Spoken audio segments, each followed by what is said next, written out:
Very good. So I'll now give a talk about something or other. It is the custom which I was trained into. Whenever you give a talk, don't have much of an idea what you're going to talk about. And one of the reasons for that is that your talk is supposed to reflect real life. And in real life, you may have plans, but life tends to go in another direction. So the whole of life is learning how to adapt to life as it changes. Just when I give a talk, I adapt to the people in front of me, to adapt just to the ideas which come up. So you know that your life, I don't know what plans you had when you were very, very young. Certainly I never planned to become a monk. I had many different ideas, it just happened and here I am. Even never planned to come to Australia. Actually what happened, as a young monk I made a resolution, a determination, that I'd never asked to go anywhere. That I'd let the monks who were my seniors, people like Ajahn Brahm, send me places. And so one day Ajahn Brahm sent me here. And a couple of days afterwards he had a stroke, couldn't talk anymore. So that's why I got stuck here. It's true, that's what happened. Believe, and I've been here ever since. 28 years now. But never mind, I've enjoyed myself, because that's the other thing which I learnt from the life of no planning. It doesn't really matter what happens. You can always enjoy it and make something out of it. That gives you a whole heap of freedom. If it goes... Actually, I was going to say, if it goes wrong, it never goes wrong. It just goes different, that's all. Because, that sometimes we have all these expectations and demands that it has to be like this, it has to go like that. All of our expectations. And, if you really did achieve all your expectations, life would not have any quality, any substance to it. The whole meaning of life is learning just how to adapt to whatever comes along. And never think that something has gone wrong. I think that's the biggest problem. It's something which we call in Buddhism, and I use this word a lot to the people over in Serpentine, to the monks and on retreats. Too many people develop what we call the fault-finding mind. And that fault-finding mind just looks at life, it looks at what happens to you, it looks at everything with this mind which is so critical, which always wants to find what's wrong with things. Life has gone wrong. My partner, she did me wrong. Or life has done me wrong, or most people, I've done me wrong. Sometimes you ask that question about, is it really wrong, what you've done? Sometimes you look back, maybe you have done something bad. Last Friday, I gave a talk at the local prison up in Karnak, because I used to go there to teach a long time ago. But you get so busy, and every Friday night I have to come here, or I'm overseas or something. But they invited me, look, you never come to see us anymore down at the prison. Can I come? So last Friday I was in prison. I told all the other people who go to prison, make sure that if you do go and do any voluntary service in a prison, to keep a record of the hours you spend inside, to be used as credit, just in case. You never know what happens. So I've got lots of credit, so if ever I do get in front of a judge for doing something wrong, I say, I've already served many hours. You can take it off the sentence. But every time, it's one of those first things that you realise, and many other people have realised the same. Whenever they go inside a prison for the first time, and they come out, and I ask the monks and I ask the other people, what was it like? You know what they always say? They say, they're the same as us.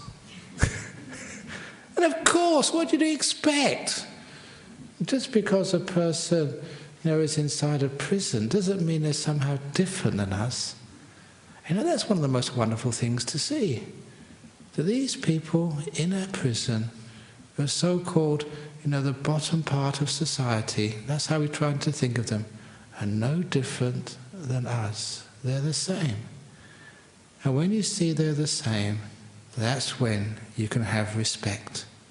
It's not that someone has done something wrong. They've just done something different. It's a very interesting thing to see that. Because I always thought, before I used to go to visit prisons, that these were wrongdoers, these were bad people, these were criminals. But it's a powerful statement to make, and I've said it here before. There are no criminals inside the prisons of our world. There are no rapists. There are no sex offenders. There are no murderers or thieves. All there are people who have raped. There are persons who committed sex offences, but there are no sex offenders. There are people who have stolen, but there are no thieves. There's many people who have told lies. You have told lies, but you're not a liar. If you understand that, you understand just an enormous, powerful aspect of spirituality. How you can love, even though someone has done a bad thing. How you can say, the thing they did was wrong, but you're not a wrong person. Life may have treated you badly, but life is not wrong. Someone has made a mistake. You've made a mistake, but you are not a mistaken person. Now, you put it like that, it should be obvious to you. And of course, when you do go and give a talk in a prison, these are really nice people, good mates. You have lots of friendship with them. I did remember just last week going in there. They gave me one of the security devices in case I get attacked inside prison. And I had to keep it there, but I remember the time once I went into the prison at Casuarina. It used to be called, no, not Casuarina, sorry, the one in Canning Vale. It used to be called Canning Vale Jail a long time ago. I think it's now called Hakea or something. They changed the name, still the same place. And because it was a prison and had some very tough and mean people in there, many of the visitors had been attacked. It was a men's prison, but it didn't mean because you were also a male you won't get attacked and raped. And it happened many times. So at the gate when I checked in, they warned me. It's a dangerous place, and some people have been in that prison for so long, it didn't matter what they did, it's not really going to make much difference, they were going to die in that prison. So they got no reason not to offend again. They can't add to their sentence. So it's a very dangerous place. And so as I checked in at the gate, they gave me what looked to all intents and purposes like a pen, like an ordinary biro pen. But they told me this is not an ordinary pen. It's a secret security device. And they said if you look at the ceilings, you will notice what looks like smoke detectors. But they're not smoke detectors. They're our security device. If anybody tries to attack you, point the pen at one of those devices and press the top. And then the alarm will go off and we'll know exactly in the prison where you are, and we will come and save you. And he said, put it in your pocket. And I looked at the person. I wear robes. I don't have pockets. We cause a lot of problems for many people.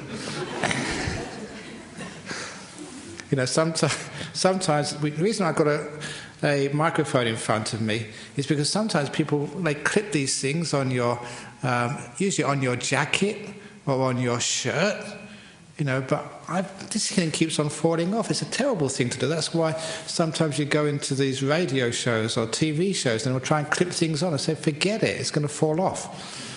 We cause a lot of problem for a lot of people, we monks, but nevertheless, I enjoy that. And so there's no place to... So just hold it, they said, hold the pen. But they said, be careful. This is really secret. If the prisoners found out, we wouldn't be able to use this anymore, so don't tell anybody. And as soon as I went into my class, one of the people I knew there, he said, "Oh, you've got one of those security devices too." Of course they know.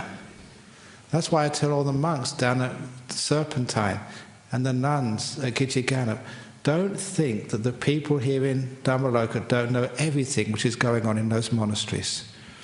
There is a very strong grapevine goes on. And if there's any problems in any of these monasteries, you know about it.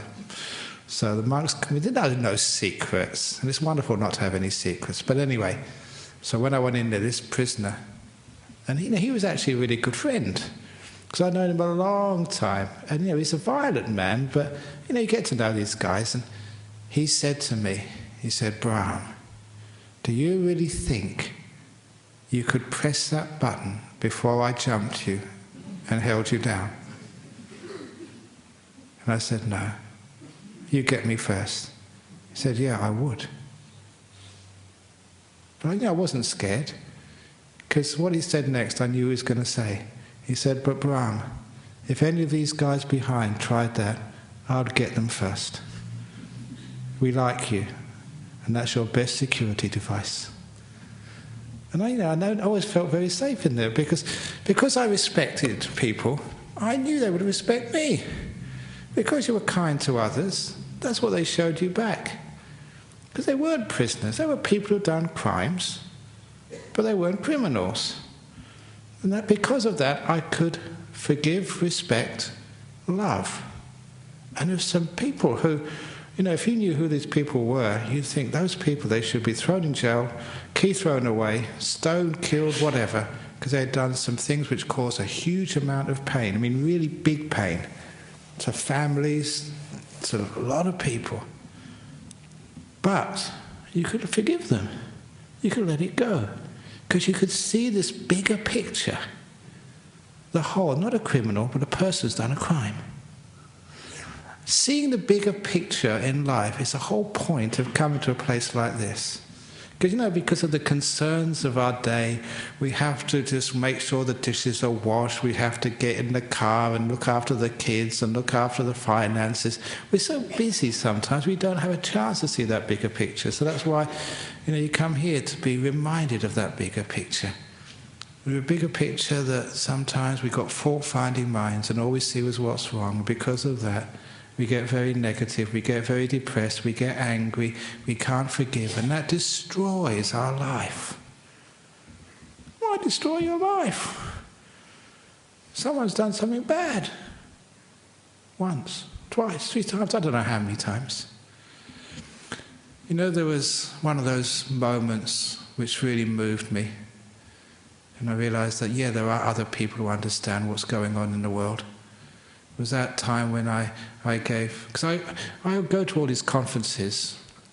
During the retreat I did go over to once, a visit to Sydney to give a talk at a psychology conference. And the year before I did the keynote at the World Computer Conference in Brisbane. I like interesting stuff. Anything weird, which I've never done before, let's give it a try. And so one of the conferences, one of the talks which, many years ago I gave as a conference, it was in Singapore for the Institute of Mental Health. They're having their sort of 60th, 70th, 80th anniversary. And when I went in there, I gave a talk, a keynote, and afterwards, a few people came to say thank you, very good talk. Because, even though I'm a monk, you get underneath being a Buddhist, understand the real spirituality, the heart of things. You can reach people and connect with them by not following the theories, but what's really underneath it all, and why to be kind, and how you can solve those problems. And so I said that story about all these times I've been in prison, I've never seen a criminal yet. And this guy came up to me and he said, "It's really interesting what you've been saying." Because this guy, he told me he was the head of one of the big units in this campus of mental health in Singapore, which was the schizophrenia unit. And when he told me that, I said, "How do you treat schizophrenia here?" And that's when he said this amazing sentence, which I would always remember. He said, "We don't treat schizophrenia anymore." I knew what he meant straight away before he said the second sentence. The second sentence was, we treat the other part of the patient. And actually, this guy was a Christian. I raised my hands to him and said, sadhu, sadhu, sadhu. That's the Buddhist way of saying, well done, good on you, you got it. He treated the other part of the patient. They're not schizophrenic. They're a person who exhibits episodes of schizophrenia. But that doesn't make you a schizophrenic. If it does make you a schizophrenic, if you believe that, then you're stuffed. You would exhibit those symptoms more and more and more, because that's what people see in you. And eventually that's what you see in yourself. If you're a murderer, and they call you a murderer, and you think you're a murderer, if that's what you see in yourself, that's your identity, you do it more and more and more. If you're a liar, and people call you a liar, you will lie more. Don't treat the schizophrenia. Treat the other part. Now that is understanding what the Buddha meant. That fault-finding mind just sees always the things which are wrong and mistaken. And because of that, that's why we suffer, we get angry, we get depressed, we get frustrated. The world's a terrible place. The economy's going down. What do you mean? There's so many cars on the road. There's, you live in nice big houses, you've got nice clothes to wear, there's so much food around. But we can be so fault-finding and negative that sometimes people can even kill themselves, commit suicide. That's one of the other things which I've been doing during the retreat time, ghost busting. That's another thing which I really like. There was one disciple, she was renting out her house, and the poor person inside it, I think, split up with his girlfriend and hung himself. And because that she owned the house and had to rent it, so she got a bit concerned she would never get another person to rent a house. So I went in there to make sure it was okay, first of all, to ghost bust the house. Do you believe in ghosts? You know, another thing which happened during the Rains retreat, a real ghost story. I know that sometimes people, okay, you talk about Buddhism and about letting go of the fault-finding mind, but what people are really interested in is the ghost stories and the jokes. But this is actually a real ghost story which happened, because there was a poor fellow, I won't say what nationality he was, but he was actually sent to Singapore because he was getting very sick and dying. So they tried the very, very best to try and give him his very last possible throw of the dice to get him well again. But it was obvious that he wasn't going to make it. And his family, were Buddhists, and they knew about me. So they gave him a few of my talks on his iPod and a book. And of course, he really liked it. And so he had expressed a wish, maybe I can speak to that monk, before I die. But I was on retreat. Living in sort of Australia, and they were over in Singapore. But his sister said, I'll give it a try. So she rang up and rang, finally got through to me and made an appointment. And I talked to him a couple of evenings. I think he died about 2 days or 3 days later. But I managed to talk with him, and he really appreciated that a lot. And she called me the day after he died. She said, you never believe this. He died in the evening, and the following morning he sent me an email saying thank you. An email from beyond the grave. That's really cool. I don't know how you do that. But obviously, they've got Wi-Fi down wherever you go to after you die. Isn't that what Gmail means? Ghost mail? Anyway, that's a true story. So she got an email from beyond the grave. But anyway, so a lot of times that sort of negativity which we have, it caused that person to kill themselves. And come on.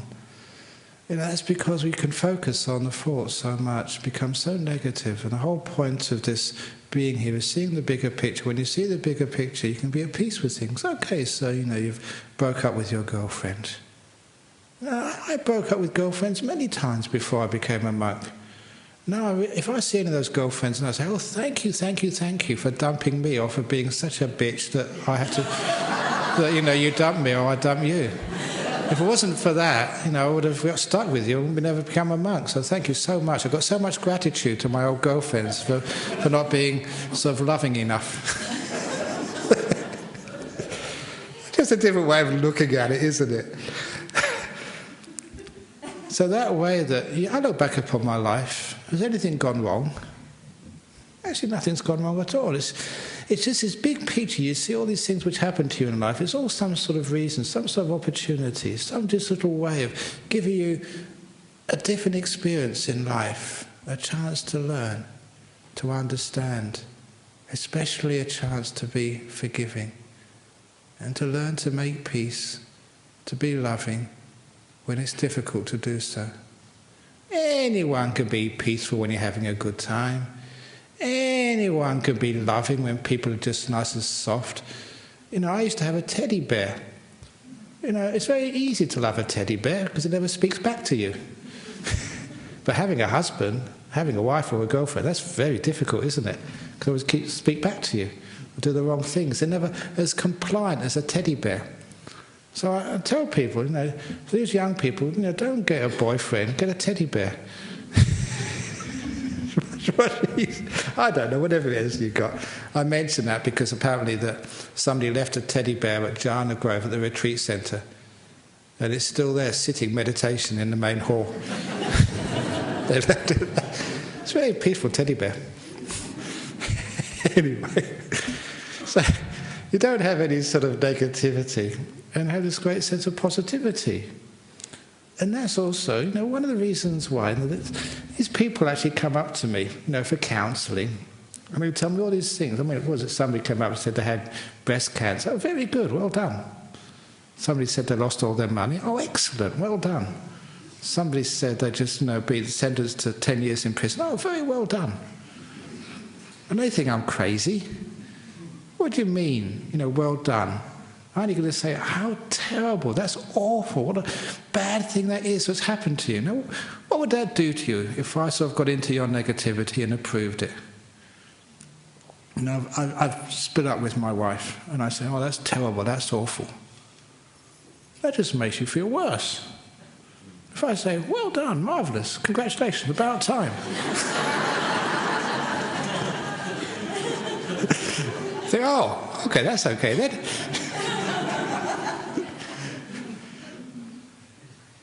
No, of course, what I'm actually doing there is psychologically very powerful. What you're actually doing there is just like reassuring a person they're okay, that life is going in the right direction, that things aren't going wrong and all wrong and terribly wrong, and it's because of me, that I'm wrong, I made a big mistake.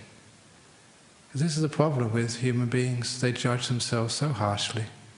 You judge yourself harshly, you judge others too harshly, you judge life harshly. And when you ever judge it harshly, it's gone wrong, it's terrible, you get angry. And you shout and curse and berate people you love. You can actually get angry at your kid, because you think she's done something wrong. It's just kids being kids, for goodness sake. They're learning. Encourage them. I learned from my father. I always bring him up because he was a very great example to me. I never really understood at the time. But, a few things. I remember coming home from school one afternoon, I must be about 12 or 13, with my friends, 2 or 3 friends. And we had these, I don't know if any of you kids remember these spud guns. The spud...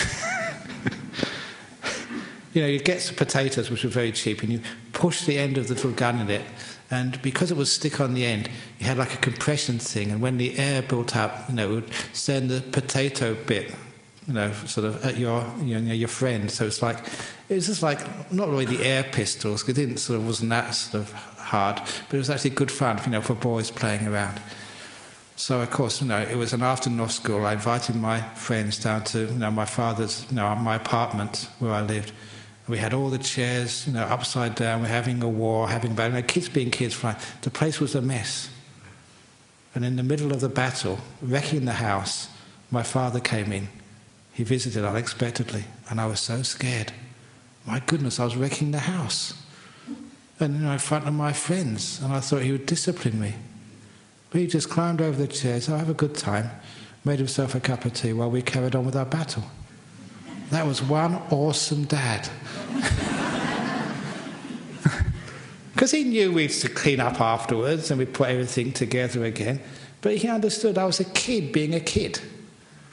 And I also understood one of the worst things you can do to a kid, if you're a parent, is to show them up in front of their friends, in front of their peers, to embarrass them.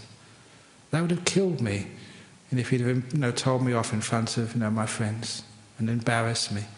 It's a brilliant psychologist, that guy was. And of course, he sort of cleaned up afterwards, just kids being kids, boys being boys, girls being girls, whatever it is. That beautiful sense of acceptance. It wasn't, you stupid kid, you've done something wrong. I just clean up afterwards, even though he was wrecking his house. You know what? Because what's more important than having a beautiful family or having a clean house? I don't know what I would like. I'd like to have a family which lived in harmony rather than a perfect house. And I've said that to all the people who've come to stay in Serpentine Monastery while I've been the boss there. He said it's more important to have a happy, harmonious monastery where all the monks, lay people, everyone is friendly, than have one which is clean, perfect, spotless, and also one which always runs like clockwork. No, sometimes our monastery, if you come to our monastery, it's a mess. But it's a happy mess, just like your house. Yeah, there are things all over the place, but people are friendly.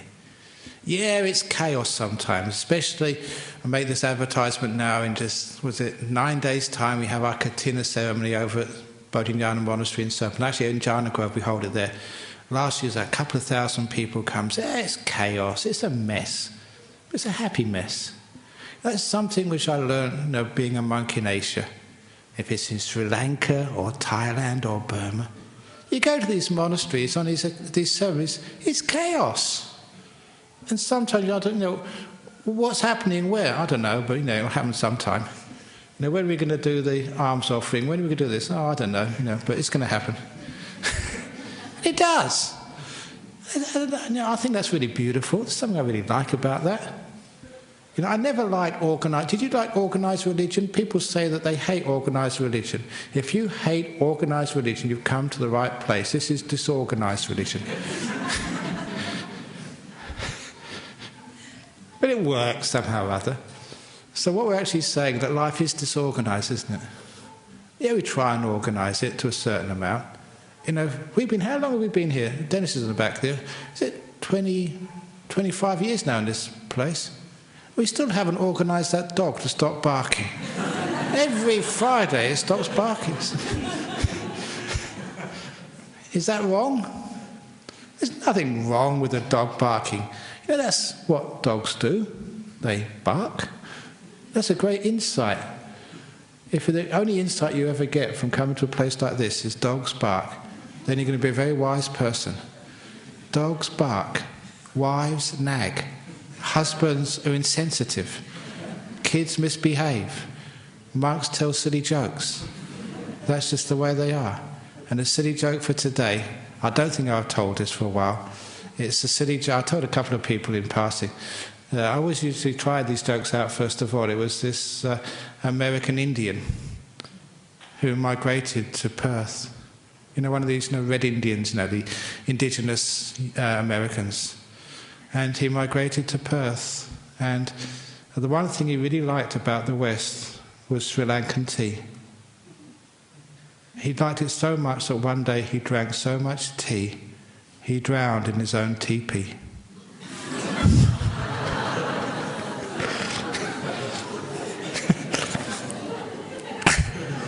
Now don't complain, you know that's who I am. Just like dogs bark, Ajahn Brahm says silly jokes. Wives nag, husbands insensitive, kids misbehave. So what you're doing here is actually loving life and just loving yourself, for goodness sake. If the heart of spirituality is making peace, it's making peace with yourself first of all. So you're in jail. So make peace with that. You may have done a crime. Can't get rid of that. Accept it, make peace with it, enjoy it. You've had breast cancer. Embrace it, enjoy it. It's a hard thing for me to say, but I can say that with sincerity. Because people do that, and it works. What you're doing there is you're getting this huge big picture. Whenever you think it's wrong, something is wrong, I'm wrong, life is wrong, I shouldn't have this, that's where the problem starts.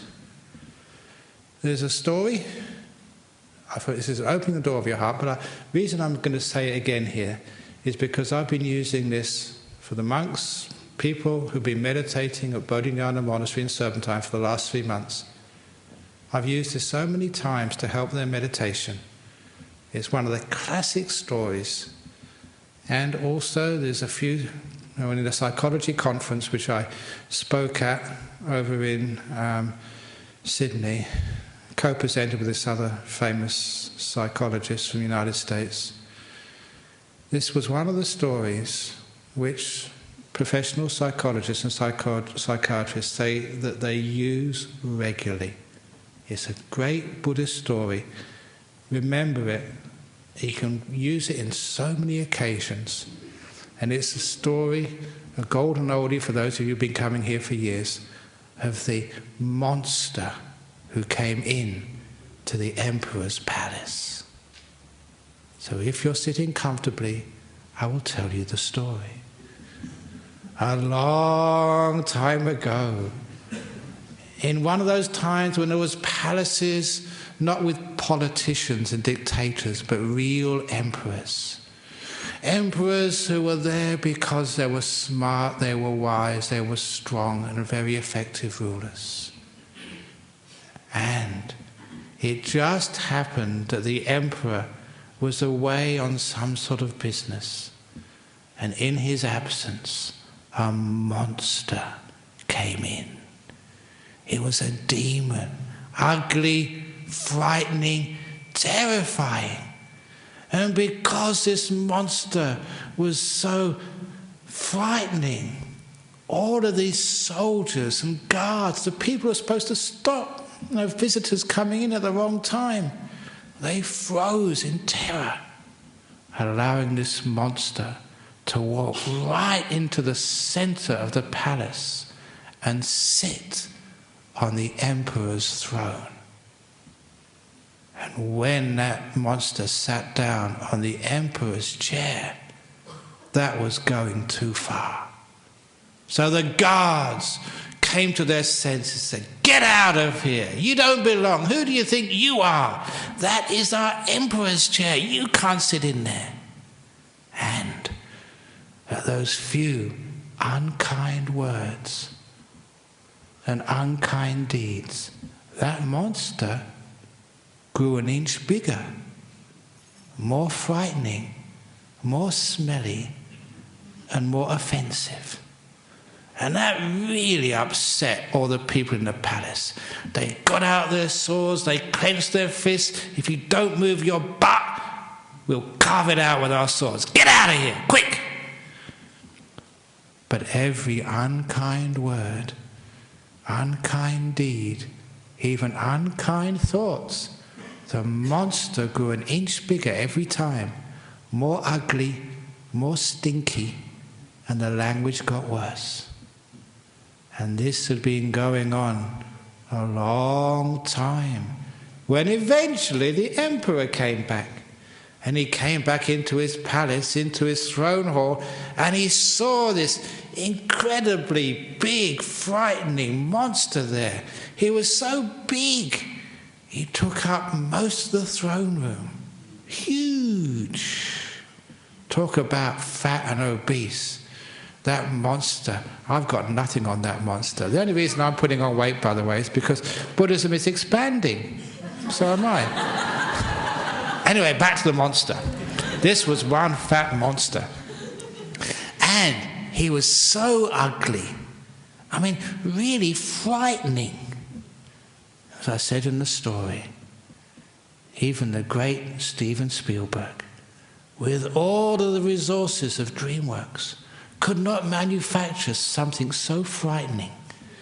I've never seen Alien, but people say that's the most frightening monster in the movies.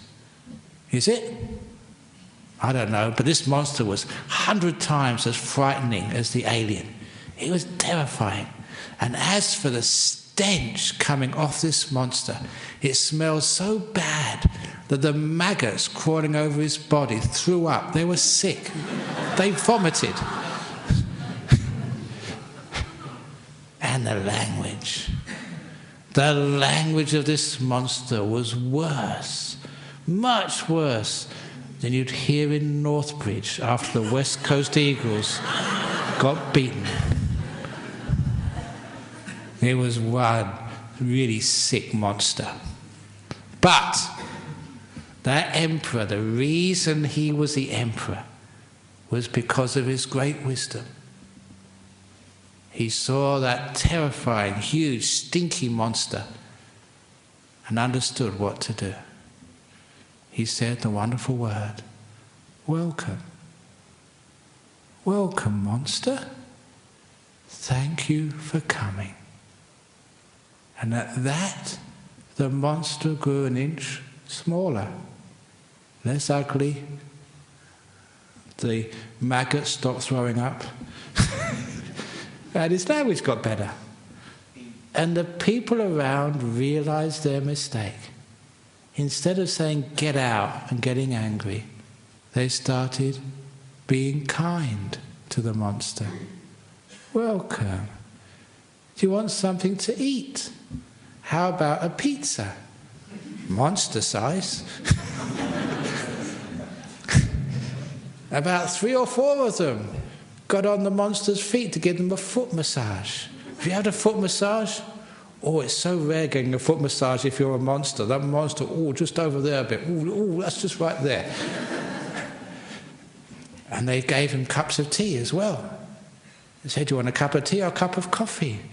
You know, we have Dilma from Sri Lanka. We have peppermint. It's good for your health. And there were, 1 lump or 2 or honey. They were so kind to that monster that every kind act, word, or thought, the monster grew an inch smaller, less ugly, less smelly, less offensive. And soon that monster was back to the size when he first came in. They didn't stop there. They carried on with the kindness so much that soon that monster was so small that one more act of kindness and the monster vanished completely away. And that's how the monster was removed from the emperor's palace. Not with, "Get out of here, you don't belong," but "Welcome, thank you for coming. What can I do for you?" The Buddha told that story. That's a real story from the Udana in the Tripitaka. Only I added a few details, like the pizza, that wasn't in. That wasn't in it. Same with the foot massage, I added that. But the essence is there, the anger. And the Buddha said to the monks, he said, "We call that an anger-eating demon." And when I first read that, I thought, wow, that's a powerful message. Anger-eating demon. You give them anger. That's what they eat. That's what they grow with. That's how they become more powerful. That's what makes them bigger, stronger, and more negative. They feed off your ill will.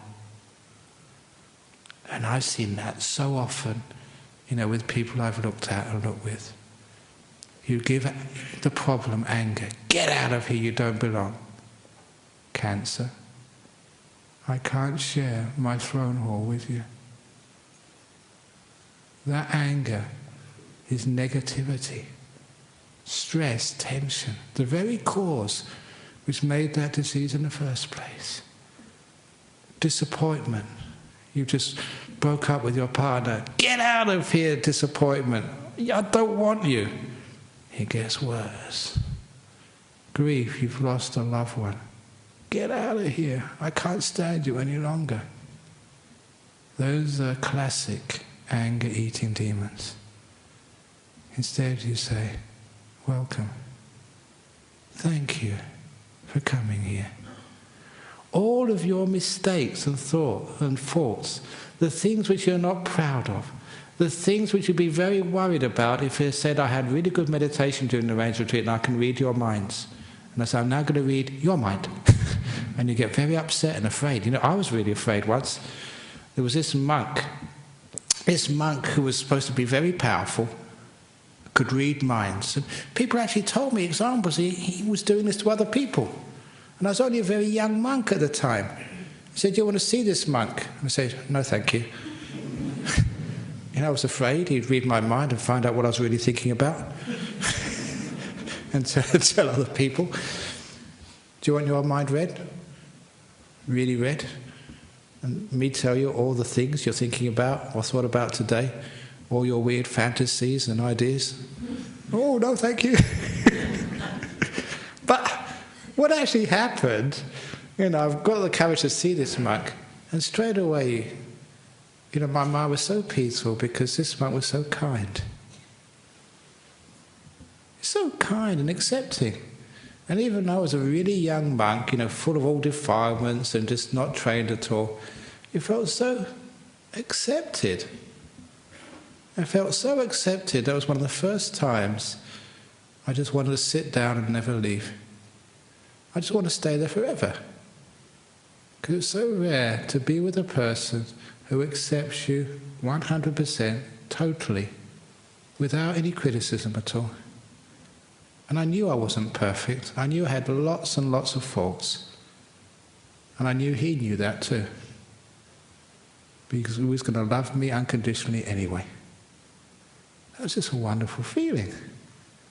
There you are, a person who is going to feed all my faults, not with anger, get out, you don't belong, you're not good enough. We just, you're not perfect, that's good enough.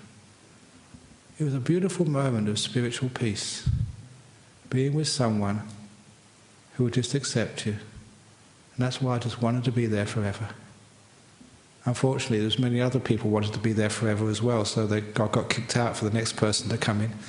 But I always remember that, and that was a simile for me of how to meditate and how to treat other people. Never criticize them, never think there's something wrong.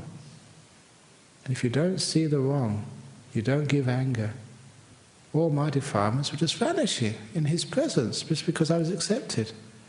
Most of the things which we do which hurt other people are just reactions because, we just really don't know what we're supposed to do. We just lash out, we're stressed, we're desperate. I think desperation was the word I was looking for. If we do something wrong, it's just out of desperation and stupidity. We don't really need criticism for that. We don't need ill will. We want a bit of love, peace. And then you don't do anything wrong anymore. When you look at the people in prison, you call them people who've done crimes, not criminals. It's amazing the result, you see. They should become really good people. I think one thing, a long time ago, I think I read this from the Dalai Lama, but I might have read it from somewhere else, but I always think it was from the Dalai Lama. He said, what you see in other people is what they show you. What you look for. If you look for another person and look for their anger, they'll show you that. If you see a snake and look for their dangerous venom, they will know that, and they might even bite you. Whenever I see a snake, I've got incredible compassion for snakes, and they're natural, not fear, but a sense of compassion. So I see these beautiful snakes. I see their compassion. They show me compassion back. Never bite me. What you see in others is what they show you back. So those of you who've come with your partner today, what do you see in your partner? What you see in them is what they will show you back. What do you see in your kids? What you see in your kid is what they will show you back. That's actually how we create the world. What do you see in yourself? That's what yourself will show you back. If you see all the things which are wrong with you, all your faults, you're feeding the anger-eating demon. It will go bigger and bigger and bigger. The problem will get worse, not better. If you say, very good, I really lost it today. I sped and got a speeding fine. I got sick, whatever. Very good. Well done. And then straight away, with just that little bit of acceptance and bit of peace, the problem vanishes. Try it and see, because most of these things are anger-eating demons. And just basically, who you think you are. Haven't you got a peace with yourself yet? This was a funny question, because I mentioned earlier that I gave a talk over Skype. We're just starting to get our act together in the high tech to these Buddhist society at Duke University, United States. And the question I was asked, because I've got a reputation there of being a funny monk. They see me on the YouTube. And somebody said that they knew a professional comedian. And they said how hard it is for professional comedians always to be funny. Always have to try so hard to think of a new joke or think of a new line. And they said it's really stressful. So trying to be funny. And I said, that's the problem. You're trying too hard. Just relax, enjoy, have fun. Then you're funny. And that's the whole thing about life. Acceptance, making peace, be at ease with yourself. So there's no stress left at all. You are who you are. Sometimes you're funny, sometimes you're not. Sometimes, whoever you are, nothing wrong. If you're afraid of making mistakes, you make more. If you allow yourself to make mistakes, you hardly make any. That's another thing with the monastery. I tell many of you, and I've told the monks many times, tell the nuns at Dhammasara Monastery, tell the Buddhist society, you are all allowed to make mistakes. At least, isn't it nice to have one place in the world where you can make mistakes? You're free to make mistakes and it's okay. Please, may that be your home. The place where you go to after working in the office all day, you go home. May that be a place that you are allowed to make mistakes. Then you're relaxed, you're not tense anymore, which means you don't make so many. It must be really rotten if you're in a house where the relationship, has got to that point, you're just so tense in what you say, what you do. Which means it's not a home, and you tend to make more mistakes that way. So at least have a home somewhere where you're allowed to make mistakes. And if that is not the house or the apartment in which you live, may that be your inner life. When you close your eyes, yourself, your own inner world, the place where no one really can come in. May that be a place where you say, I am allowed to make mistakes. It's okay to bark during Ajahn Brahm's talk. It's all right to fall asleep and to snore during the meditation. Isn't that something nice? There is something very beautiful in that. It's something spiritual. It's like the heart of what this is all about in religion and spirituality. It's totally disorganized, but it's real. And it brings peace, it brings freedom, and it actually solves a problem. People are trying so hard to be good. That's why you make so many mistakes. That's what you're told when you were young from your parents and your teachers, be good. And some of you try so hard to be good, that's why you're so bad. So stop trying so hard and let go and just relax some more. Don't be so tense. Your performance will increase much better. That's, if you think I give talks, that's why I totally relax in front of this microphone. I'm just having fun. I enjoy myself. See whatever happens next, what comes out of my mouth. Totally unplanned, unrehearsed. I haven't got a clue what's going to happen. That's a long time ago I thought about this. If I make big mistakes, that'd be absolutely wonderful. Then I won't be invited up here ever again. And I can have some peace and quiet in my monastery. So that's why I'm not afraid of making mistakes. I'm trying very hard to make them, but sometimes when you try hard to make a mistake, you can't make them. Why? And you can understand why. It's because you're not being tense anymore. You don't give this fault-finding mind, this anger. You don't create the demons. When you give kindness instead, acceptance, peace, all those demons disappear. When you allow yourself to make mistakes, you're giving kindness to mistakes. And the mistakes get smaller and smaller and smaller. Welcome, mistake. Thank you for coming to visit me, mistake. Thank you for coming to visit me. Disappointment. And then you find the whole sting of suffering is removed. In brief, for those of you who always want me to somehow tie this to Buddhism, because you think Buddhism is what the Buddha said in the scriptures. Yeah, that's what Buddhism is. The Buddha once said there's the two arrows, the two darts of suffering. The mental arrow and the physical arrow. The physical arrow is the world, the cancers, the disappointments, the things which we all have to face in life. The mental arrow is what you make of it. Whether you say, welcome, monster, or you say, get out of here. That's the mental arrow. And the Buddha said, that is what I teach you to remove. The physical arrow, you can't do much about. Dogs bark, wives nag, husbands come home late.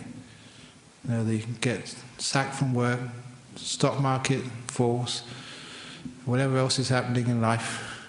You know that happens to each one of us sooner or later. Sicknesses, deaths. That one we can't do much about. But the other one, which is the real one, the main one, this mental error, are you saying welcome? Or are you saying get out of here? I was reading a book during the Rains Retreat, which is going around our monastery, called The Irreducible Mind. It was all these great examples, like near-death experiences, hypnosis and other stuff, which are actually proving what this nature of the mind truly is. Written by a couple of doctors, psychologists from Virginia, who are just showing all this stupid idea that mind is somehow created by the brain. The evidence is just so strong against that. The mind is something totally irreducible and independent. And one part of that, which I always like quoting, is these near-death experiences. When somebody dies, and then they go towards this light, and they go towards the, beyond that light. You all know about that. You may not accept it, you may believe it, but it's going to happen to you one day. But anyhow, they always say that when they go through that light, they get to this place of beautiful peace. And the thing is, they're not perfect. Ordinary people feel this great sense of peace, acceptance, love. And they come back again afterwards, because these are the people who can tell the story. Their attitude to life changes. They're not so fault-finding and critical. And all these so-called mistakes of life, mistakes of other people, they've got a big picture now, and it all fits in. It wasn't a mistake. It's something which I had to learn, something I had to go through. It was an experience which was going to enrich me. You see its purpose. The death of a son, very young. The terrible diseases which we have to go through. The frustration, being cheated, losing your money, whatever it is. From that perspective, you see, it had a meaning. It had a purpose. It was good.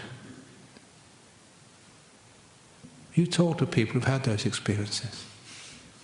These are not people who've had just beautiful lives as saints. But they've experienced, just as I experienced with that great monk, that you were totally loved and accepted.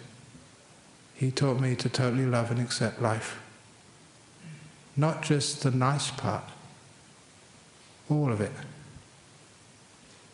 Everything. Totally. What other people call disappointments. I've said this, I call it shit for the mango tree. Without the shit, the mangoes would not be sweet. Without the cancers, without the divorces, without the grief, your mango, your heart, would not be able to grow. There's a point to it. So know, love, be at peace. Not fault-finding, not negative. Feed the demon with acceptance and love, and the demons of life will vanish completely away. That's how we deal with the anger-eating demons of life.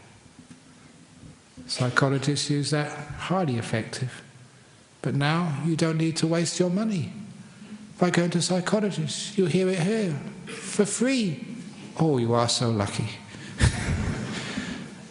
So that's the talk for this evening. I don't know what the title of that talk is, but it's a bit of this, a bit of that. And hopefully you enjoyed it. Thank you for listening. Okay, I have to train you again. That's not good enough. Sadhu, sadhu, sadhu. That's really depressing. Come on, 3 big sadhus. Sadhu, sadhu, sadhu. Doesn't that make you more happy? Obviously. So never, if you do anything, give it some oomph. Okay, now give it some oomph.